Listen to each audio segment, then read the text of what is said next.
Hello, everyone, and welcome to another episode of Wife for Life with myself, Michelle McElroy, your marriage specialist.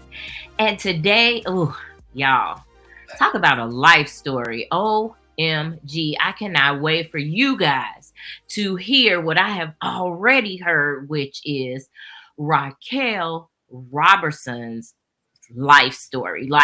She has an amazing story of faith. I don't think I know a woman who is more faith filled than Raquel. So hey, let's dig into it. Welcome, Raquel. Hey, Michelle, welcome. Thank Hey, you. girl. I'm welcoming you, but I'm just so excited to be here. I appreciate you having me on and just taking your time out to chat with me. Well, hey, I appreciate being welcome. Thank you. Thank you. Thank you. I love it. And I appreciate you for saying yes. I am so excited for all the ladies and I to learn and grow from your story. I am really hopeful that today we even have some single ladies that are getting their chops up for being married. It's nothing like preparing for marriage. A lot of times we think marital skills just will come naturally or experientially, but that's not always the case. Sometimes we may need a little help.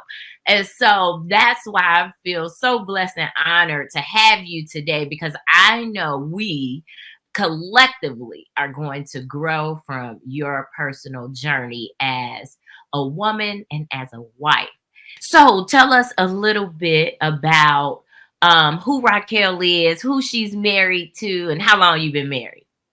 Okay, so I am Raquel Shelton Roberson. I am a certified professional coach, an author, and the founder of Black Girl College Prep.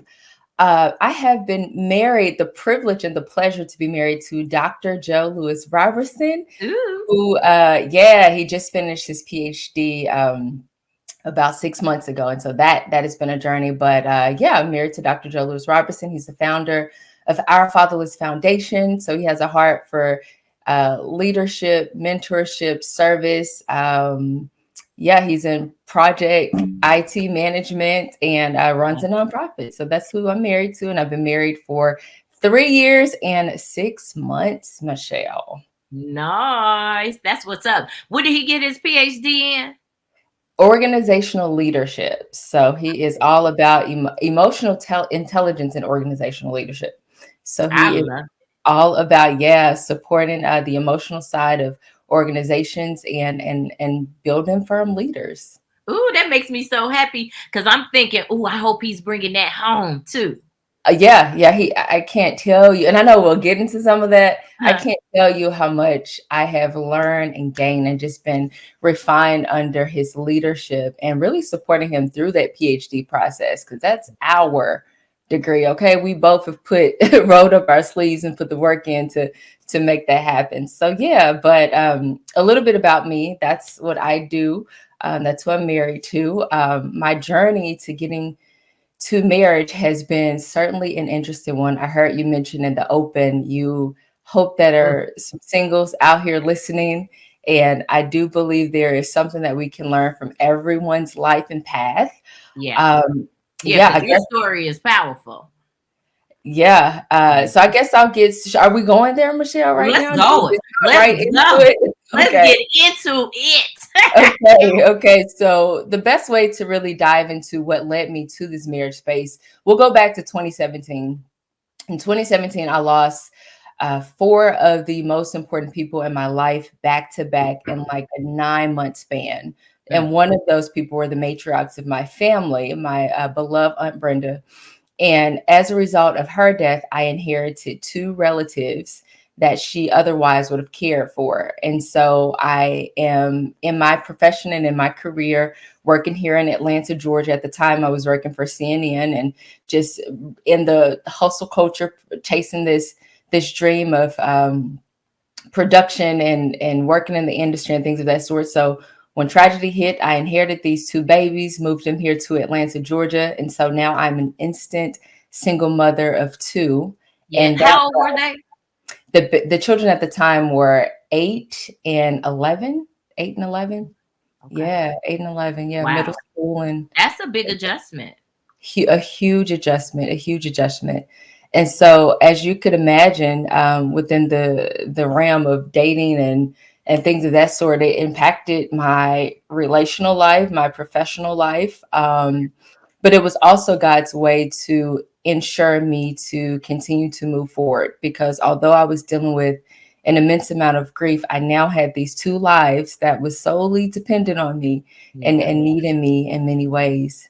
Yeah. And so, do the course of that, I'm still kind of pursuing my career, but things have shifted. And so now I am an instant single mom.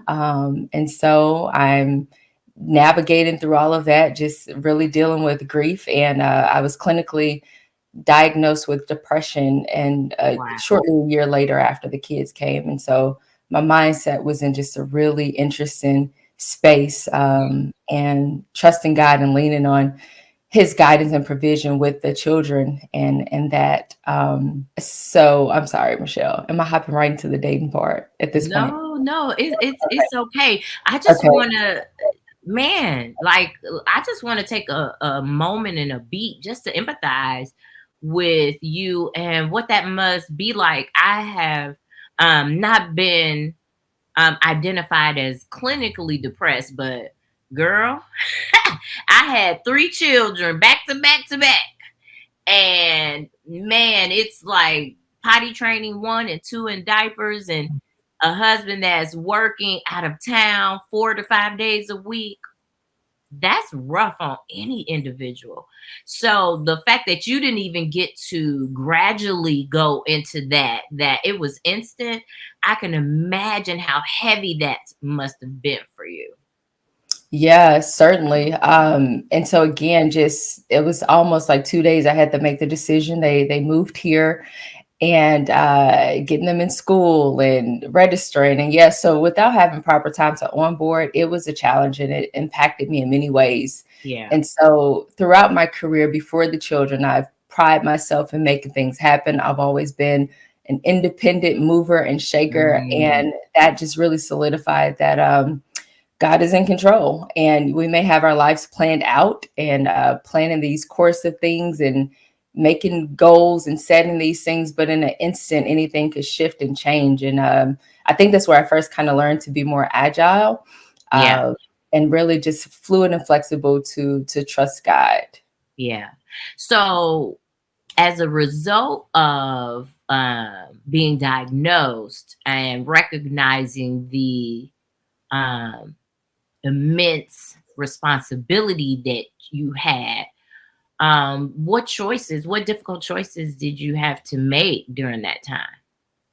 Yeah, so just being responsible for the children's overall well-being, getting them enrolled in school, they both were a grade behind. And so getting them up to speed, hiring tutors, putting in the extra time and work, and really try my best to not sit in the grief and agony of inheriting this, but seeing it as an opportunity to really be the hands and feet of Jesus in the lives of these babies. But I had to come to a space to really recognize my own limitations. So after about 2 years of caring for them, I had to wave the white flag, Michelle, and that was a Mm, challenge within itself.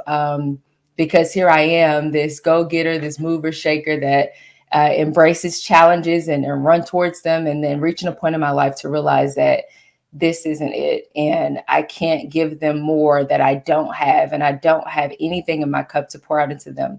So I reached out to a relative and secured them with another relative to kind of step in and help after 2 years of having them. And so the next thing that I decided to do was just kind of get back into the social scene. And so I met someone literally a week after they had mm, left. And so that put me on a different trajectory mhm. uh, and a just a collision course of learning, unlearning, headache, heartache, but ultimately reward at the end in God's plan. And I know we'll get into that with my marriage.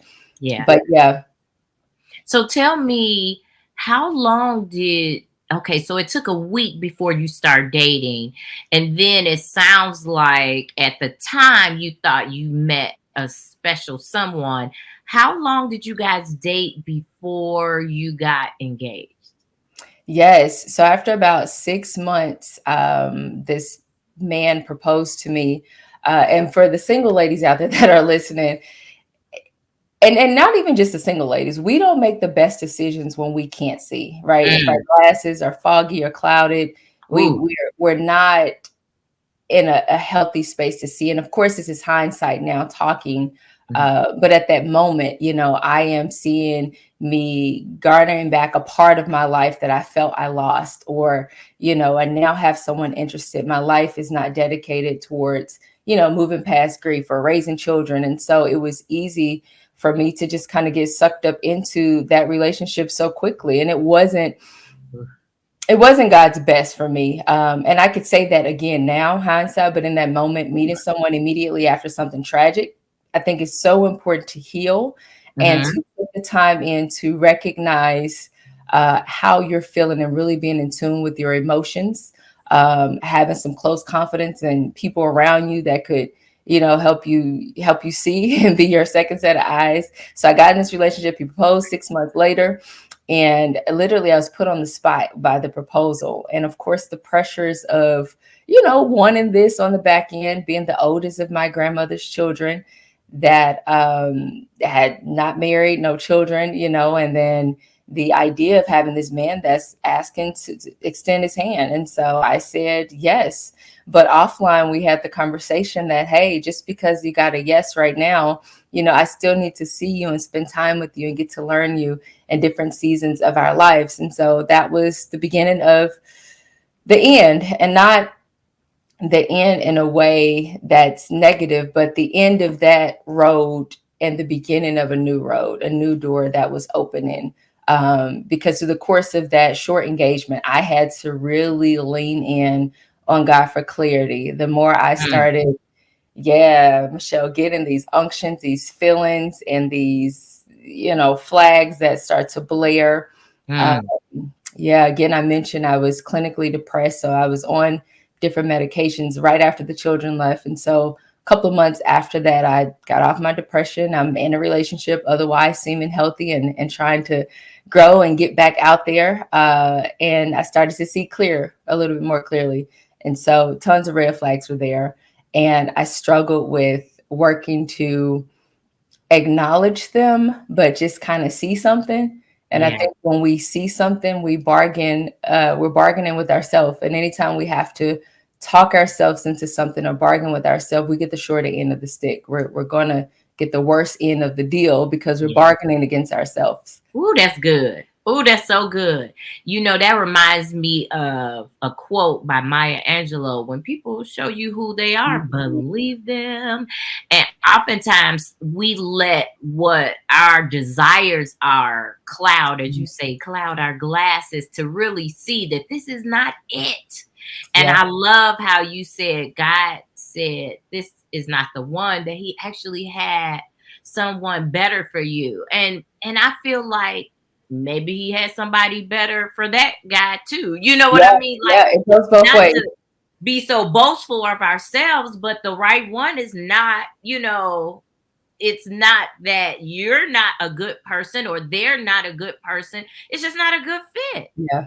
And we have to understand that sometimes, and have the patience, for which is easier said than done, the patience for God to bring the right one.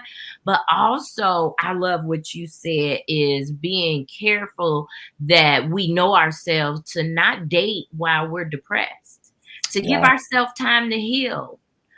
We go through so much as women, and we carry so much as women, and we're always doing for others. We're always doing, that oftentimes we put our own self-care to the side. And that's why I'm a strong advocate of self-care, not selfishness. Let's not mistake what I'm saying, but self-care. And Yeah. most women, the way God created us, are not naturally selfish. Yeah. You Yeah. know, we give, but sometimes to the detriment of ourselves. Yes. And so I can understand you having the children and then having this void, because they were space fillers during that time of grief. And Mhm. oftentimes we will choose those space fillers because it feels good to us to be operating in our natural abilities. But we have to be careful that those don't replace us paying attention to ourselves enough to know that we need to heal. Amen. That was perfectly stated. Yeah, I agree. And again, this is just the hindsight. You know, it's easy to pick up things to self-soothe, self-comfort, whether Mm, your advice is the gym, making more money, smoking, drinking, or whatever yes. the case may be. Anytime you're trying to replace the God-sized hole that He intentionally wired for Him to fill Himself up in, you're going to come up short. Mm, And oftentimes when we're in it or we're reaching for something, we don't really know it in that moment. Especially if you're too far away to hear the Father's voice, mm, you start making your own rationalizations. And I just thank God for His covering, because being in that space, that was I hopped into something very quickly because it felt great, you know, having yeah. someone to care for me. So yeah, and we all make those mistakes in different times of our lives. It just takes courage to, one, recognize it, push through the shame that may come with making a decision to turn it around, Mm, and then three, being adamant about what you deserve and what's better for you. So yeah. yeah. Oh, and before because we're about to hit on what you just said, because that was strong, pushing through the shame. Yeah. Before we even get to that, I love and wanted to point out the importance of your circle. You know, the people that are around you that you know love you and have your best interest at heart. Sometimes we want what we want so bad that we begin to have these delusions that people just don't want me to be happy. No, they do actually want you to be happy, and they know that's not it. And they're trying to warn you that's not it. And if you're not listening to the unctions of God telling you that's not it, you definitely should listen to the wrath boat that He's sending you to say, hey, let me rescue you, because that's not it. So I love the fact that you were listening to God and getting that from Him, but also, ooh, talk about the dealing with the shame and accepting the perspectives or the criticism of others, which is really what causes the shame. Recognizing that we don't have to feel shame just because someone has a problem with our decision. Our decision is our decision because God says so, and we have to be able to stand firm in that. I don't care what you think about this decision that I'm making. I don't care that money may be wasted, or you might have thought that this person was the right person for me. If you have not crossed the finish line, and I'm speaking to those ladies who may be engaged or dating and have not crossed the line of covenant, that you can always make a different choice. You can always just say no. So I appreciate the fact that you did that. Now tell us a little bit, Raquel, about the you just saying no. You saying God said no, this isn't the person for me. So tell us about that, and then the transition that happened after that and led to you meeting your husband today, Mr. Joe. Yes. Wow, Michelle, that was so good. Yeah, I want to echo you, because it's so important to know that just because you may have put a down payment on a venue, you know, you really want this, you got your bridesmaids picked out on all the cutesy things, that this is a lifelong decision. And I Mm, know in culture tells us that it's more of a business transaction where you could just break it anytime you want. But if you're kingdom minded, you have to understand that this is a covenant, and covenants are yes. not to be broken.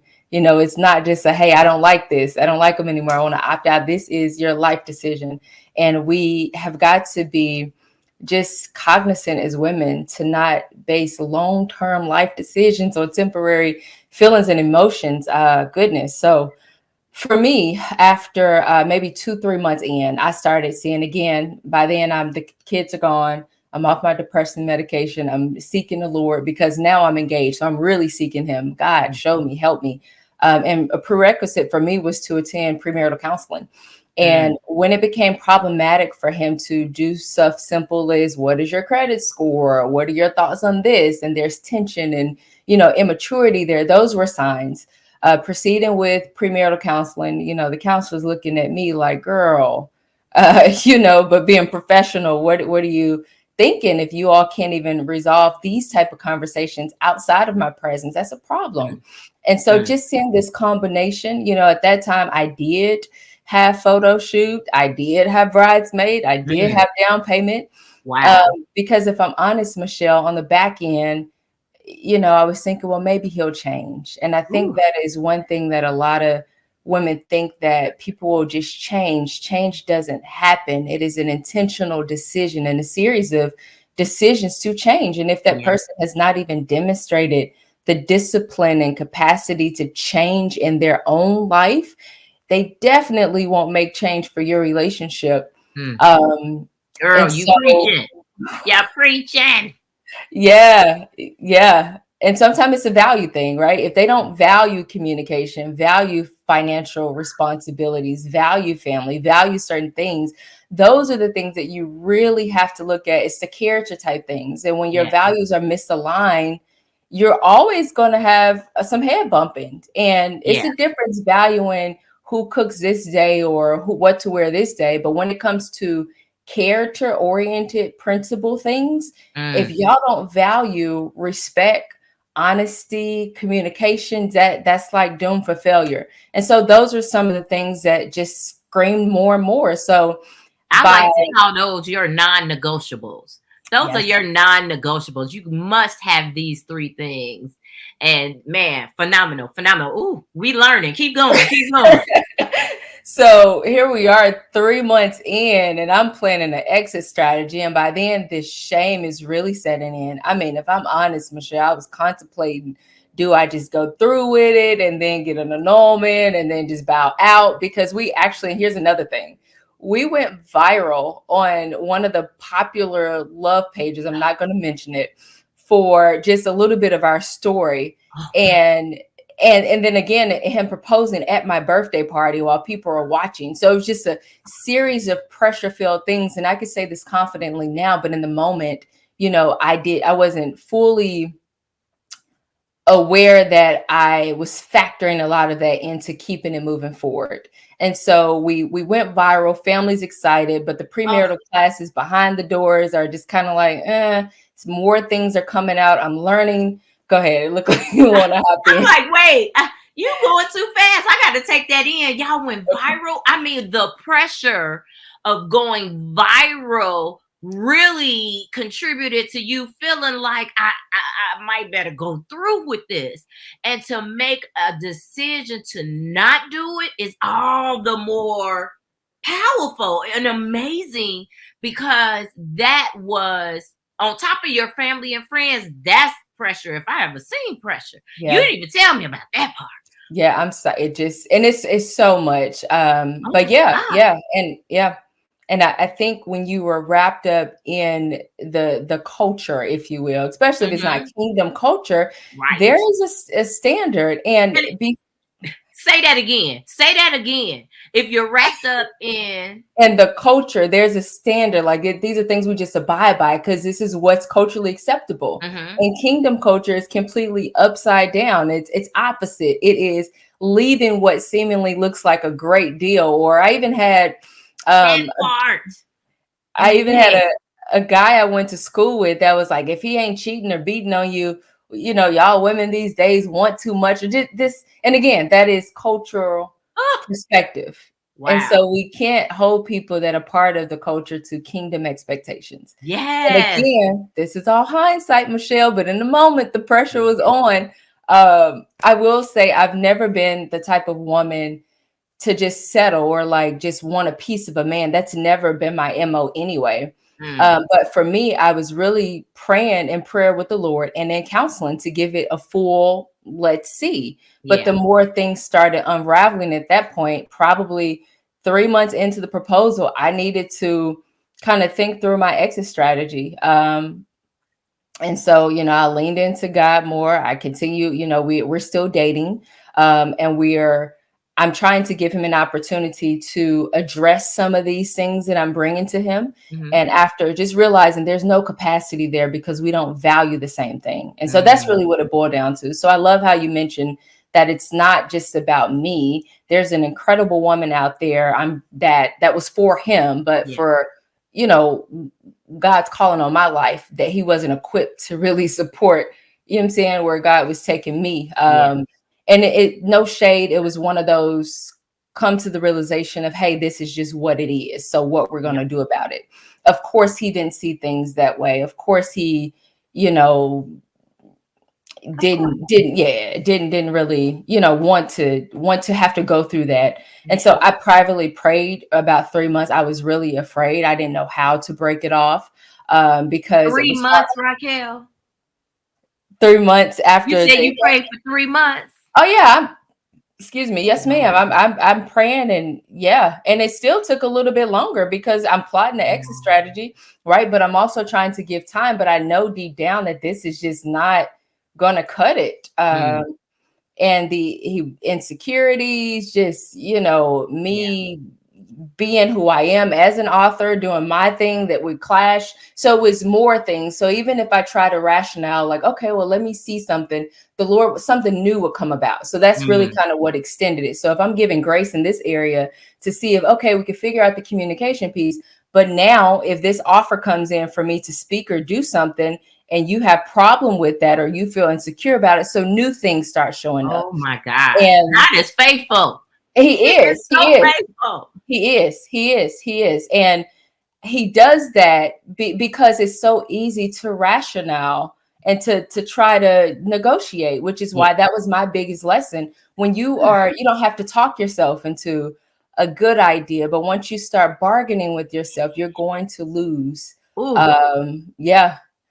And so it was a sermon that we were in service one day, and the sermon was called "Pay Attention to the Tension." And if there's tension there, that is for a reason. You Mm. know, you don't again have to talk yourself into a God idea anytime you're negotiating. And so it was that aha there to where I'm like, all right, I gotta do this, That And was so confirmation. yeah, it Yeah. was. Oh man. It was. So we would have these little conversations, and he wasn't going, and so I just had to really be abrupt with it. Hey, this is it. Can't do it. And Wow. so meanwhile, yeah, the Lord he just really stepped into that. So So so what did that look like? Not answering phone calls or doorbells, or was yep. it easier than that? That's what it looked like? Yeah, it looked like, yeah, not answer phone calls, being blocked. But once you're calling me a series of times, making inappropriate comments, people's true character really show Yeah. when there's Mhm. misunderstandings, or when it's something that does not align with what they wanted. And Yeah. so, yeah, so that Oh, was the beginning of the end of it. And, I'd man. rather spare people the deets Right, because right. I'm sorry you had to no, go no, through no, that. it's okay. They got Yeah. enough stuff going on in their lives, but do know that those things are indicators. Those are Yeah. flags. Yeah. Ladies, I promise you, there's so much better on the other side, Praise of God. yeah, So let's talk about what's better on the hey, other hey, side. Woo. So yeah, give us a walkthrough of so the break off, and then the time frame, if you will, and then even the method that you use that end up introducing you to Mr. Joe, and then how God even provided financially where you didn't waste money. Ooh, I love all this. Okay, tell us all of that. okay. So the breakup was roughly November. So it took a total of 6 months from the "Will you marry me" to "You gotta go." That was a span. We went to premarital. It was obvious, painstaking. Professionally, I'm getting ready to release another book. I'm trying to move forward in my career. And so the relational aspect was overshadowing it a bit. That had to go. So here we are. It's the end of the year 2019, December. Yeah, December. I'm like, God, this is me and you. Thank you so much for, giving me the courage to call this off, to tell my family, to change my status, to remove the photos off the social media Mm. and everything. Just the ability to trust him, because that was a very difficult time. And of course, it still felt like more loss Yeah. even after the babies left. And I'm still literally grieving the four people that died, but it was nestled into this relationship. And so I'm at the place in my life where I have to just walk it out with God. There's no distractions, there's no man, there are Yeah. no kids. This is the sobering reality where the healing process Mm. start. The journey was to start there. And so I made a list. I've never been a list girl, but I wrote a list down of everything that I wanted in a partner and everything that I didn't want. So that was a great learning opportunity. Mm. Michelle, I have to mention, before this man, I was single 5 years. So that was Okay. my first time really dating. So I Got have to put that out there. it. Yep. Mhm. And so through the culmination of that, just kind of thinking about what I didn't want, I decided to start 2020 off with, okay, Lord, this is me and you. I will continue to pray and trust that maybe you will do this. Maybe I will still be married. Maybe some of this pain and shame will be redeemed. Mm. So in the back of my mind, that was my manifestation list. And I want to Mm. be really clear, because the manifestation that we hear in culture is different from biblical. And manifestation biblically is just prayer and action, faith and action, right? Because Yeah. faith without works is dead. And Right. so my faith was to believe God would do something. My works was to create this list and then to walk in obedience and to trust him and to start this healing journey. So I did not cancel the reservation on the venue that I Mm. previously had, because Oh I my was like, goodness. okay, Lord, I'm trusting maybe you'll do this thing. Maybe you will. And so the end of the year, close it out, just really in my word and seeking God. The top of the year, opportunities are coming with my book that I released. I'm Mhm. traveling and What's the title? Wusa, a survival guide for women of color working in corporate. And Mm. so, yeah, at that point, I'm a champion for women in the workplace, because I really dealt with the stress of navigating personal life and my profession. And so I wanted to support other women while they may not have been dealing with grief and inheriting kids, but just the balance of the personal and the professional. And so even the relationship, that was a balance, because what we're dealing with privately, Mm. it reflects how we show up professionally, Yep. right? And so that was my whole movement. Let's support women with being their best selves, personally, for Mhm. professional success. And so started the year off, again, picking kind of up where I left off before I got the babies. And I'm back at it as an author, doing my thing and still trusting God. Mhm. 2020 is going to be my year. I wrote the 2020 vision like all of us. And then guess what Uh-huh. happens? Guess what happens? A pandemic hits, right? Yep. And so I'm like, okay, Lord, how am I going to find my husband? Or how Yeah. am I going to, and I say that jokingly because, God was my husband. That was really our partnership, but, it was still on my radar. Mhm. And so, yeah, I spent the top of the year Because we before got that deposit we eyeballing. I understand. Okay, go ahead. we got that deposit. And so it's the top of 2020, and we all getting ready for a lockdown, a pandemic. And I have never sought the Lord in my singleness how I did at the top of that year. And it was a God, I need you. And not just for a husband, but I need a new direction. I need you to heal the brokenness in my heart that is there from grief and loss of, even the relationship and the new transition of being back single, after just everything.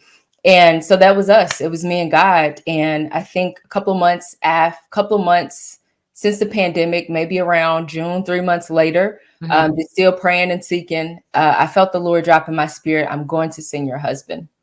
And when you're in a pandemic, right, and you've Right. been seeking the Lord, Right. okay, and you just got out of what I got of, and God tells you, I'm preparing you, I'm sending your husband. I Uh, did what any woman would do. I got on a dating app. well, there you go. I mean, because how else, otherwise, are you gonna meet them during a time when people are not face to face? Right, right. And I'm being so silly. God doesn't need our help to find people. But of course, that's my rationale. To your point, Michelle, we're in a pandemic. You telling me I'm gonna meet my husband. How am I gonna meet him? And I otherwise, That was wouldn't your have faith in really. action. Okay, we'll take that. Yeah. And so that Good. was, yeah, I decided to kind of get on a date now just to chat a bit, because I was serious about my healing journey, my list, and not compromising. Mhm. And so here we are. It's June. The Lord placed it on my heart. I log on to Facebook dating and I get on Bumble, right? And so I am connecting with people kind of here and there. Nothing really avail. So a month later, I come across a different profile, and the profile is kind of, looking really great. His Yeah, his profile, we connected, and I'm like, hey, what's your Instagram? And my logic with that is, let me check out his Instagram, because on Facebook dating, they do a great job of kind of keeping your profiles private, just to make sure Mhm. you're not connecting with coworkers and things like that. So I couldn't see anything on Facebook dating, basically. Okay. And yeah, I get to Instagram, and his Instagram bio, Michelle, is literally mirroring words that I put on that list that I had. And so Yeah. that's what got my attention. Like, okay, wait, there may be, something to this. And so, long story short, we connect. I'm like at the gate, hey, let's hop on a Zoom call. I need to see you. I need to read body language. I don't have time to really kind of play. Yeah. We hop on this call. The conversation is flowing. This man on the back end, 42, never been married, Okay. missionary. So he serves overseas in the men's ministry in his home, owns a home, just all the things, right? Kind of lining up. And I'm like, Mhm. okay, God, wow, this is good.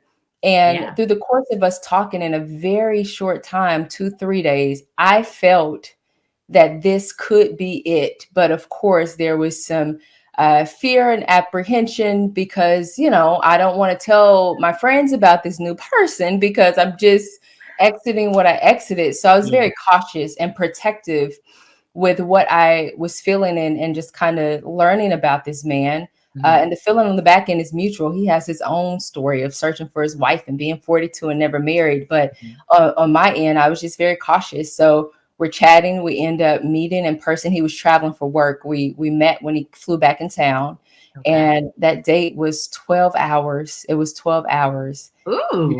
Yeah, Michelle. And we everything you could imagine. What is your credit score? What are some of your traumas? How are you Wait, healing? was this the first date? First date. And he Okay. was And willing to divulge all of that, huh? that man, he had nothing to hide. Nothing Mm. to hide. And the Mm. fact is that he was intentionally looking for his wife. So he actually appreciated meeting a woman that was very candid, and just, let's get this all out there right now. So it Mhm. was a very organic and God felt date and time. Through the course of that, after that first date, the Lord have given me a couple of dreams about him, and just confirming little things. But of course, I'm still kind of nervous, because, oh my God, I don't is this really it, type of thing, right? And so the courtship was really beautiful, just very sweet. That date was just amazing, where we're aligning with conversations and things are really just flowing. Mm. The end of the day, I'm in my seat. I'm about to head out. I sat in his passenger seat, and so we're chatting before I get to my car and head out. And Mhm. I'm like, oh, it would be so beautiful if we prayed together. And so, of course, this man is like, hey, can we end this day with prayer? And I'm like, oh my God. Wow. Yeah. And so that was just a beautiful, sweet thing. And so we hit it off. We're chatting about Girl, life. this is like a romance novel. It is. And It's so God chose, awesome. yes, me to star in it. Like, this still doesn't feel real to me. Yeah. And I'm so grateful. Like, I am. Yes, but where do you want to pivot to? Or you want me to keep So going, or? so wait, but okay, so quickly tell me, so tell me about the deposit. Okay, so yes, that deposit is still there. And so now there's A potential suitor. timeline. Yeah, there's a Yeah, yeah. potential suitor. So we meet July 21st. By the end of July, he already knew it was me, like before we met in person. But me, I'm still just trying to figure it out. Through the course of that, he experienced some grief, some trauma. He lost a very close his grandmother that he respected and loved so highly, and so I'm supporting him through that. Mhm. And just really there with him and for him. Probably 2 weeks later, we're talking about marriage and looking for premarital counselors. The Lord by then had given me other little indicators, and I'm like, God, this is faith. I'm trusting you because I feel it. It felt like my soul was rejoicing because she had identified who she's been longing for. Mm. And that feeling, I there's no way to really describe it. Yeah. But I felt that, and I'm trusting you, God. You wouldn't just send someone back in my life or allow this to just be a silly game or like a trick or whatever. And so Yeah. we're rolling, things are going. um, August 16th we went ring shopping. He Wow. asked about, hey, do you want to elope? Let's do it. Because I'm low key, I don't want to deal with putting people in our business, but we both were interested in marriage and seeking, and knew that where God was leading us. I think it Uh-huh. was our third date. I came out to visit his home, and I'm praying before I pull up. I come in the house, he's walking around showing me, and the house is kind of empty, but he's been here a Mm. couple of years. And so he said, I decided to not decorate because this place has been reserved for my wife. I've always said whenever I meet my wife, she would decorate this home. And of course, I'm already going through the home like, okay, we're gonna move those curtains, I want to put this here, just what we do as women, Right, right. imagining. And we're in the kitchen. And so he's showing me the backyard. And I felt the Holy Spirit say, this is your home. This is it. Mm. This is Mm. it. And so that was that. That was that. Yeah, we ring shop August 16th. We were picking out rings. We got premarital already set up, and Uh-huh. we're just really kind of moving by faith. While here, he mentioned like, hey, I see God's hand on your life and what he's called you to do, and I don't want you to work. So If from meeting each other to marriage, what was the time span? 11 weeks, we married in 11 weeks, Michelle. We married in Can 11 can I weeks. do the guy from Home Alone? 11 weeks. 11 weeks. So you didn't have to extend your deposit at all. You were I able. didn't have to do, I was going to lose it. I didn't have to do anything. So I didn't know how you wanted me to keep going. But long story short, I married in the same venue. We eloped in Vegas on 10/10/20, which was my original wedding day. Yeah. And we had a ceremony New Year's Eve in the same venue. So I got to keep my original wedding date. And I got married in the same venue that I initially picked out. This man put me on the lease and on I'm sorry, the mortgage, right after we married, because he wanted me to feel confident and comfortable that this is my property. So Mm, I became a homeowner mm, instantly. Just all assets, everything. I'm included on everything. He was very intentional about that. yeah. um, Retired me from my job so I could focus solely on being an author and traveling. And Man. God just really super exceeded anything more than I could imagine, Oh yeah. with Oh yeah. this person who's kingdom minded and a great steward and leader over his home and over my heart and over me altogether. Man, So what a blessing. And I just want to just make sure that us ladies and listeners are really picking up some things that you're putting down, Raquel. One thing is the transparency factor, right? I mean, there are some things that we may not have processed through, that we may have a difficult time sharing with each other, but for the most part, as married people or even marriage material, there should be a willingness to be transparent in the relationship. I I can't reiterate that enough. Second thing is, I love doing interviews with my husband because he drops nuggets for us women that we may not otherwise realize, is that men are very intentional. They know what they want.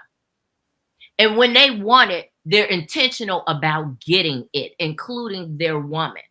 So if you feel like you're in a relationship that's not going anywhere, or even if you don't feel like you're getting out of it what you want from it, pray about that thing and make sure that you are doing what's necessary for you, doing what's necessary for your future, not settling, not overreacting either. Now, don't get me wrong. I don't want you to lose a good thing because you're overreacting. But at the same time, I don't want you to wait forever because, man, the older we get, the pickings are fewer, and we start to feel in a certain kind of way because we're getting older and we're not married.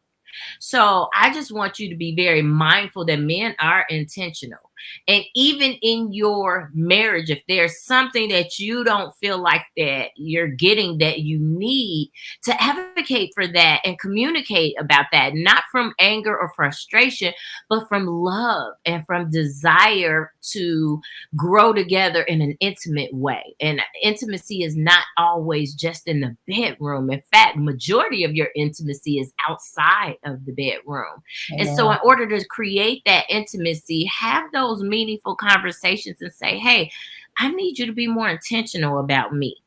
Because men do get caught up in work and things like that. But hey, if you put in the request and he loves you, don't expect him to automatically know how to get it done, and don't expect him to for a light switch to flick on and now be powered by intentionality.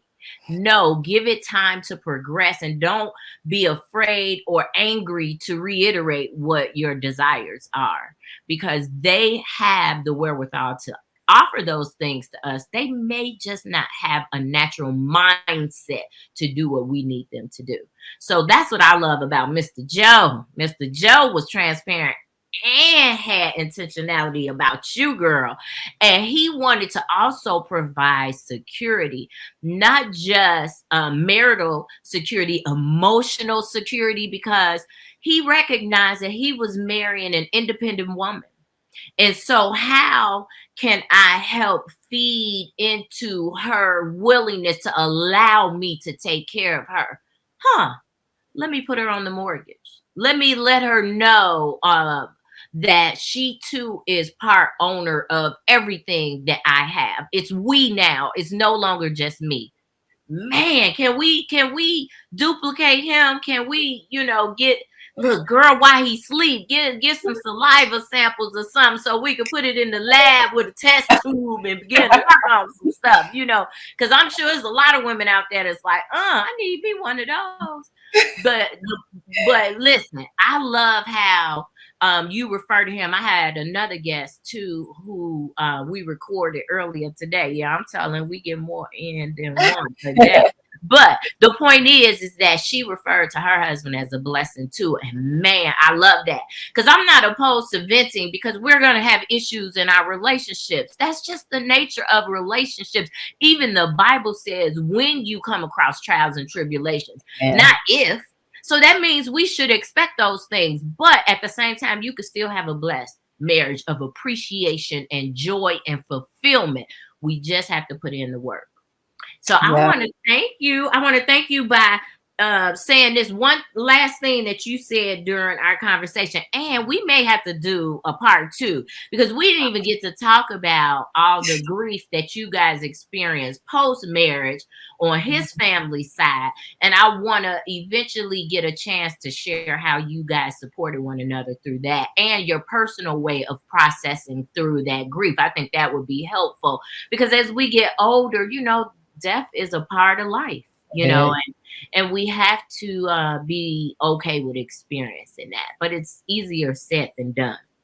So one of the things you said that I absolutely love, that will probably end up being the title of this, so everybody will know once we drop it, is your story is the epitome of how taking an L or taking a loss by faith made you a winner in life. Yeah, yeah, and thank you for that. We have to do a part two because it's so much. And I was trying to keep streamlined to this message, but grateful. Yeah. So the L, when you think about an L, think about pruning. You know, the word talks about he cuts off and prune. You know, things that does not grow, and he's so sovereign. God sees our future. He because he knows it. He created. He wrote the story, and taking that L, what felt like a L was the L of my career trajectory where I thought I would be prior to the kids. You Mm-hmm. know, shifting jobs, shifting careers, the L in the relationship, having to call this off after, you know, knowing that this is not God's best for me. By faith, I took those because I was concerned about being obedient. Mm. You think about the fear of man, and I think the fear of man is what hinders people in so many ways because you're worried about what people think and the discomfort Yes. and again that shame. But the antidote to the fear of man is the fear of God. And Ooh. the fear of God is wisdom. That's what the word tells us, right? And so Mhm. once you fear God, he will give you the wisdom and the strategy to do the things. And so while those things felt like L's, because I had a willing choice. I could have stayed in that Yep. relationship, but I took it by faith, trusting that God, this is what you want me to do. This is not where you want me to be. And so Yeah. taking that L by faith, and several L's in my life have ultimately set me up for the W, right? I think of Romans 8:28, God telling us that all things work together for the good of those who love him and who are called according to his purpose.